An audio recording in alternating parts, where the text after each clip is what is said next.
The richest man took a bite of the sweet and sour ribs his granddaughter brought him, and it instantly reminded him of his wife who had passed away many years ago. He quickly asked his granddaughter to take him to the person who made the ribs. It turned out that 18 years ago, every year on their wedding anniversary, his wife would make him sweet and sour ribs, but this year's anniversary was different. At that time, the children felt there weren't enough ribs to eat, so his wife went out to buy more. But on the way she saw a young boy about to be hit by a car. Without hesitation, she rushed to save him. Although the boy was saved, she was struck and knocked unconscious. 18 years flew by. During these 18 years, the richest man offered a reward of 1 billion to find his wife, but there was no news. He thought his wife had already perished, but he didn't know that she hadn't died at all. Instead, she had been living in his community, working as a cleaner, and the boy she saved that day had been helping him search for his missing family. The accident had caused her to lose her memory, and she had completely forgotten what happened 18 years ago, so she never returned to look for the richest man or their daughter. But every time she saw the peace talisman in her hand, it would evoke a sense of familiarity. At that moment, a girl on a motorcycle raced toward them at 100 miles per hour. In this critical moment, the mother once again pushed her son out of the way, just like back then. Luckily, the woman slammed on the brakes at the last second, but when she got off the bike, she didn't apologize, and instead stepped on the woman's ankle, angrily yelling that she was blocking her path. The adopted son rushed forward to stop her, but was blocked by her subordinates. The adopted son yelled at the girl for being heartless. Didn't she have a mother? The woman was enraged by this. She would not allow anyone to insult her mother, but what she didn't know was that the person she had just hit was her own mother. At that moment,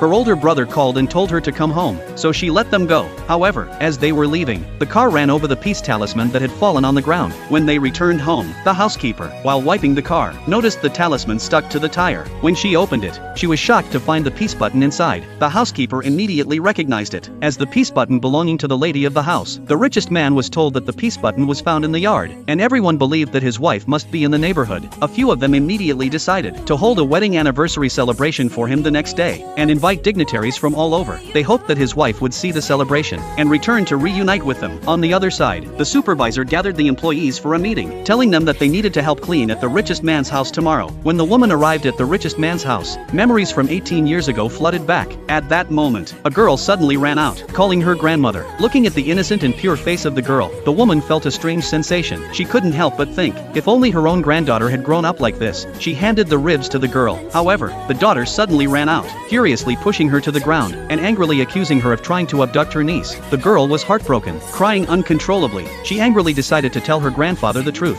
At that moment, the adopted son saw his mother being knocked down by his daughter, and immediately rushed forward to stop her, but his mother had already passed out from her injuries. The daughter still wouldn't let the woman go. She sneered and prepared to throw her mother into the sea to feed the sharks. However, the richest man, as he tasted the ribs the girl had brought him, was shocked to find that the flavor was identical to the sweet and sour ribs his wife used to make. He hurried to the scene.